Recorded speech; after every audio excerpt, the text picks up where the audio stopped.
Welcome into the Beat Sessions, your place for all things music. I'm your host, Mitchell Weary.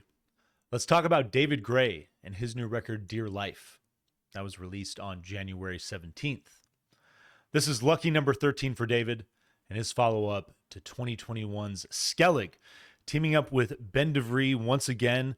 These guys have worked together on David's last three records, and I love the chemistry here. I love that they continue to team up and put out records. I wouldn't mind a few more collaborations from these two. And I think the unique thing about this new record, Dear Life, is the way that David gave Ben free rein to fill in gaps. If there was something in a composition that he just couldn't find a way to complete, he gave Ben that freedom to move in and do his thing. So there's some co-writing credits on this album. I believe there's roughly 4 tracks on the 13 that Ben gets a co-write on, and it's marvelous to see. Again, I think that Ben is a guy that really understands David as far as the songwriting process, what his expectations are when he moves into the studio. It's really just a great dynamic that these two have. Skellig is an interesting record. I love that these guys collaborated on both that record and this new one, Dear Life, because they are very different. Skellig is a record that focuses on a very minimal aesthetic, inspired by Irish music, given the title. It's an interesting record. It's a record that I'm glad I revisited.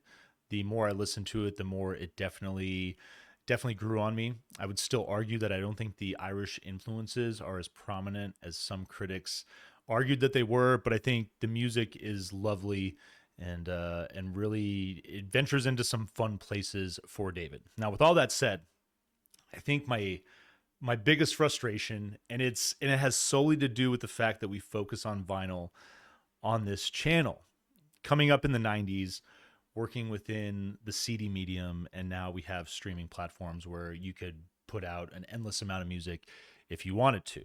So David, with a straight up 1 hour runtime on this record, it's frustrating. It's frustrating if you're going to buy a double LP, pay for a record, 2 discs. That wax should cover about 80 minutes, 82 minutes. And especially with what David Gray is doing, I know that there's a lot of intricate production and detail in the layered instrumentation, but there's also, you think about 2 full records and there's about easily 20 more minutes worth of music that you could get out of a full double LP. So I've always just felt a little cheated when I go to buy his records. I still do it. I still love the man. I think he puts out fabulous music. I didn't buy Skellig. I will admit it. I still have not gotten a copy of that record, but I do plan on buying Dear Life. I do love this record, and I love the compositional explorations that are here, just the beautiful balance between organic instrumentation, the wood instruments, the horns, the piano, and then the electronic elements. And I think that that's one of the cornerstone elements of David's music. I hate that term, folktronic. There was a time and place where that got thrown around, and I don't know. I think it's just kind of like, it's just a cheap combination of words. Portmanteau. There we go. That's the word I was looking for there. I think that his music goes beyond folktronic, so to speak. I think that these compositions, to his credit, to his reputation, hold up. They're really fun. They're adventurous. I think more than anything, it's the contemplative narratives that are at the core of the songwriting. It's one of the things that I love about him from a lyrical standpoint. He does a nice job of just creating stories, vignettes, these tiny little elements that he's able to piece together into a record, and an exploration of a lot of lighthearted themes, the bright side of life, so to speak, the positive aspects, but also getting into the tougher things and even dealing with death in a few moments on this album. But I love that balance there. It feels authentically like a David Gray experience, a reflection of life, the good with all the bad. And I think it's something that he's done extremely well and consistently over the years. His voice sounds incredible as well. I really dig just that smoky, gruff aspect, that element to his voice. But then he also, when he chooses to hit some of those lighter melodic moments, he really can give his voice that element some unique qualities as well. So showing off a lot of that on this record, I really enjoyed that, and I enjoyed the contemplative nature more than anything. I think that being able to set up a studio in his garage up in Norfolk, getting out of the studio in London, really worked to the benefit of this project. And he talks about that in interviews. He talks about being out in open space, not being distracted by the hum of the city. You know, if you've ever been to a big city, it doesn't matter where you are in the world. If you're in the heart of it, you're hearing the sounds, you're hearing everything that's going on outside of whatever room you're in, whatever time of day it is. It doesn't really matter. Generally, when you're looking up, you're seeing buildings. There's all these different things. I'm not much of a city person. It's one of the things I love about Tucson. It's not super big. I can see mountains. I can see trees. I just love nature, and I think the natural world has a really positive influence on David, and especially on this particular record. Getting out into those open spaces and just being able to look up at the stars and see them, not have to deal with the light pollution of a city. Actually being able to just see a number of them, to hear the sounds of the natural world around you. It really, you can tell that on this record it's served as just as a marvelous means of creation, of motivation through that process. And so really really very interesting, I found, to read about that process, making that shift with a record that did take about 6 years to make. These songs, he began writing them back in 2019. There was the White Ladder tour, the anniversary tour that he was doing at that time. We get COVID the following year, all these things come up. And, even releasing Skellig in 2021, I would argue that this effort, it is better. It is better in the sense of the exploration of the music that's here. I think that my second criticism of David Gray, and it's a light one. I mean, I love the guy, but I think that given the run times of most of his projects, it can be a lot to absorb in one sitting, in one listen. And with Skellig really stripping down the sound, I mean, that was a record that, even going back and enjoying it more than I did the first time, I feel that it did at moments tend to drag, become kind of cumbersome. I think that's just a natural byproduct of listening to something that has a longer runtime of 40 to 45 minutes. I don't think it has anything to do with attention span. I think that there's just naturally, with the wax experience, this intricate symbiosis where, like, the timing is just right. Like, for you to just sit down and take something in, 40 minutes has always worked really well for me. Just a personal observation. So while this album, I think that I make this argument from time to time. I think that this album could benefit maybe from a trim of a few extra tracks, bring this thing down to about 10 songs, 45 minutes. Not any particular tracks that I want to pick on, because like I said, I think that they're all fantastic, but that's, at the end of the day, that's up to the artist. And it's a difficult part of the process, figuring out what belongs, what necessarily doesn't. I think that some artists are a little more generous during that process. I might say that David is one of those guys. But overall, this is a marvelous effort. I'm really just enjoying the dynamic of the wood instruments. The woodwind instruments are probably my favorite element to his writing on this album. But that blend of instruments, like the flute, like the clarinet, this organic instrumentation, and the way that he combines it with the electronic elements is something that he's just brilliant at. And I think that this album highlights his awareness of combining, call it the natural world and the unnatural world. And one of the things that, after all these years, still makes David so unique. I don't think he's ever going to have the commercial success that he did, almost 30 years ago. I feel like now it's crazy how long ago White Ladder was, and even some of his earlier efforts that allowed him to gain some traction rolling off of or rolling into White Ladder, I should say. But it's again, the consistency that's there, the artistry. I think a big part of it. It makes me think of Snoop Dogg when we were talking about the collaboration that he just put out with Dr. Dre recently, Missionary.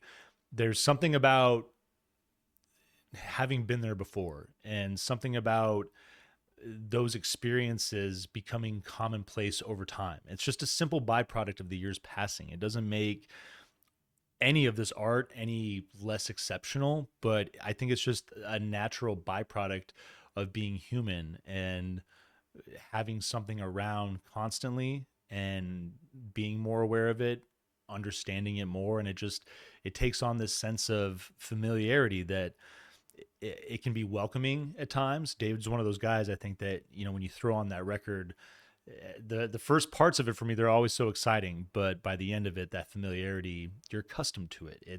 You've been there before. And that's where I think the hour-long runtime on a lot of his projects, especially some of the newer stuff, can be somewhat of a detriment. I would maybe like to see him trim things up in the future. But other than that, I think this is a phenomenal record. I definitely would recommend checking it out. Starting with After the Harvest, your first track, has this gentle arpeggiated guitar, soft piano, great production of the drums, and all these things are going to be pretty consistent. And that's one of the things that I think makes this record exceptional. There's a lot of artists where this could serve as a detriment. It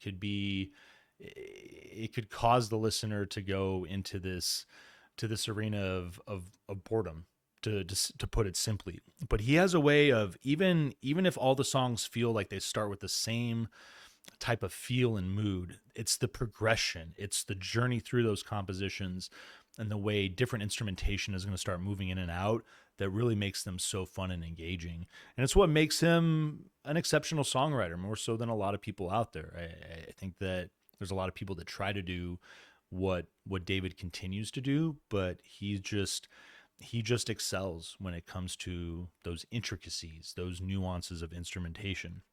Love the rawness in his voice on this particular track. It feels a little more smoky than usual to start, so that was one of the things that kind of caught my attention immediately, and it softens up. But I liked that it almost felt unfamiliar to open this thing up, that vocal element of his, because I think that it is one of the things that we've grown to recognize, the warmth that's there, that comfortable raspiness, so to speak, and the opening on this, I'd argue, is a little jarring. It's really exceptional. Your second track, Plus and Minus, featuring Talia Ray. I really like the collaboration here, working with her, an up-and-coming artist. Just a lovely vocal element that she's bringing to the table on this track. Driving piano leads to this electronic percussion. Light vocal harmonies are going to enter to progress. You get minimal piano that's driving this track, and I dig the balance here. I dig the moments where David chooses to take the compositions in that direction, keep the atmosphere minimal and reduced. Because anytime it happens, I feel it's just working really well. Textures are going to build in with the music and the harmony as this progresses, though. You do get a little more body, a little more, meat on the bones, so to speak, as this song builds out. But it's one of those ones that really, because the musically it stays in that minimal area to allow the vocal element to be the highlight. I think that's cool. Eyes Made Rain, your third track, arpeggiated riff. Get this kind of like loose avant-garde percussion. I enjoyed that. Beautiful dynamic that's enhanced by other playful percussive elements that build on the that kind of like loose avant-garde feel that opens. So I enjoyed the development there. Production is excellent, especially on the percussion. Love the different pieces of instrumentation that are working in and out of this song. It's definitely one of my favorite. I think Eyes Made Rain is a highlight for sure. Leave Taking is your fourth track, arpeggiated acoustic guitar with soft electronic percussion. Got this, I like the muted vocal. I like the really subdued nature of his vocal as it drifts along. You get these really just heavenly sounding strings combined with wind instrumentation to match. And then when the rhythm hits, you get a little bass and drum. They're really just very powerful in giving the mood of the song this dark shift. So I love that contrast. I really enjoyed when those elements hit. Dig the reference in the title as well. Lyrically, this is the song that mentions the title. It's a cool little spot. I'll pull it up because I think it's worth highlighting and checking out. It's get the lyrics here real quick. It's towards the end of the song. I'm sorry, guys. Shaking together in the white breeze, black trees, shaking together in the white breeze. And I'm holding on so tightly. I'm holding on so tight to what was never mine, what was never mine. And I'm holding on tightly, holding on for dear life. And then dear life is actually a reference to author Alice Munro. So I love just all the connections that are going down in Leave Taking. Very pretty song, and one of those moments where David is kind of venturing into darker territory, this exploration of regretful feelings that the music really takes hold and really has a very strong impact there. I Saw Love is your fifth song. Soft percussion, bright arpeggiated guitar. These guitar textures are going to continue to develop throughout the track. Very playful. And I really enjoyed the organ element that works in, gives the track kind of a gospel flair. And this is a song that just really develops into something lovely as well. Fighting Talk is your sixth track. Twinkly open on this, pop driven with a kind of like a brisk tempo in the vocals. I really love how rapid fire the vocal element is. It mellows out though, and the pop influence on this song, I really enjoyed the way that it found this intersection with R&B a little bit, and then the track itself has this soulful build that is really quite fun. For that reason, a little bit of differentiation there. Like I might argue that this is one of the tracks that maybe didn't belong with the full run of songs, and it's just because it is slightly different. It does create kind of a different mood in and of its own, and that's one of these songs that this was David on his own. This is not a co-write with Ben. So I love the song, but I think maybe it could have found possibly a better home on a different project. Just my thoughts on that. Sunlight on Water. These next two songs are really quite powerful. I love this track. Fade in on this ethereal sounding drone synth. It gives way to delicate piano, and the vocal and just the entire atmosphere creates this mood of wonderment. It's a bit dark, but there's moments where it's bright. Like I really love the movement and the feeling, just the emotional experience that transpires as this composition progresses. It really is quite marvelous. Your eighth track, That Day Must Surely Come, talking about, getting into some dark space, but I enjoyed the arpeggiated acoustic open on this particular track with the vocal. Somber, somewhat regretful as the mood begins to develop, but soft electric percussion. I really love this element. It just feels like soft falling snow on this track. Like if you could visualize the drumming effect that is happening in this song, that's what it reminds me of. Other elements are going to work in minimal fashion, most notably the piano and other synths that work in, but it is a gorgeous number, and I really like the continuity in transition to Singing for the Pharaoh, your ninth track. Soft, rapid electric percussion, get these laser-like synths on this track. Percussion builds with this organ-like effect. Definitely more of a pop drive in this song, kind of like a Bruce Hornsby vibe a little bit in this track is what it reminded me of a little bit.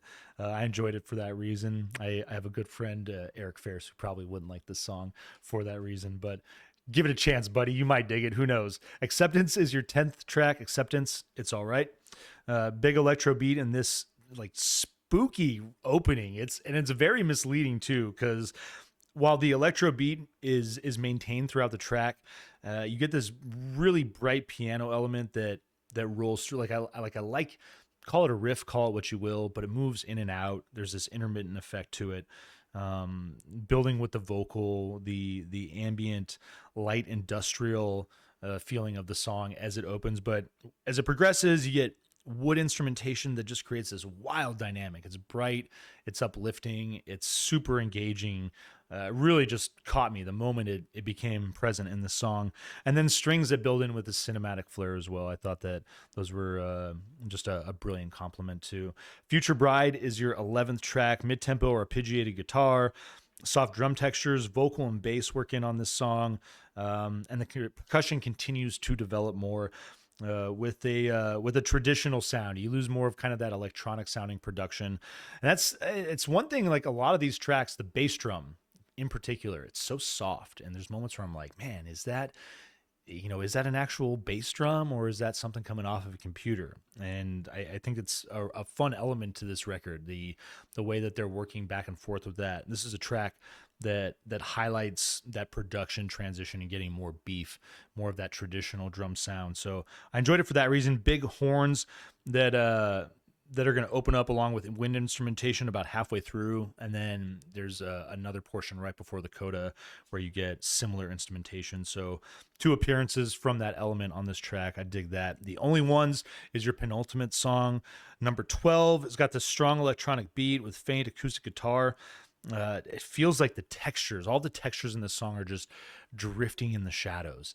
And they're almost just, there's this apprehension about coming together, about making a song, making this thing a whole unit. It's an interesting dynamic on this track. I enjoyed it.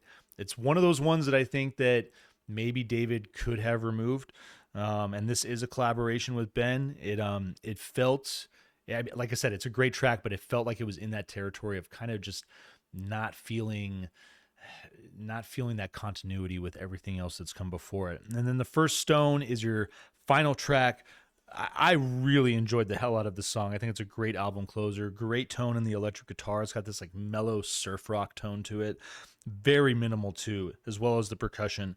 There's an R&B element that works in that I enjoyed. I enjoyed that balance between the guitar tone, kind of just that rhythm and blues element, and the just the overall drive of minimalism, kind of going against what he is doing objectively throughout this record to do something a little different to close it out. David Gray just doing what he does, making beautiful music always. I enjoyed the hell out of this record. I would recommend giving it a listen. I'm going to give it a 7.9 out of 10. It is right on the excellent scale of things, and certainly worth your time. Gonna give this a vinyl please too. I'm gonna go pick up the wax despite my beef with that being a curmudgeon about the 60-minute runtime, but it is what it is. Let the guy do his thing. He's never done wrong by any of us from a fan standpoint, I'd argue. So I hope you find this review helpful. I hope you enjoyed this record. Please like this video, share it, subscribe to the channel, do all the things to help me blow this project up in 2025. I'm going to have to put some of the live stuff on hold for a minute. I just had some stuff go down at work with one of our members of our management team leaving on the fly and having no backup plan at all. Like, he shocked all of us and it sucks. So the year, unfortunately, not starting the way that I necessarily wanted to, but I will work with my team to get our restaurants where we need to be, get the stability back in my beat sessions routine, and we will certainly make the most of 2025. But in the meantime, take care of yourselves and one another, and we'll see you next time.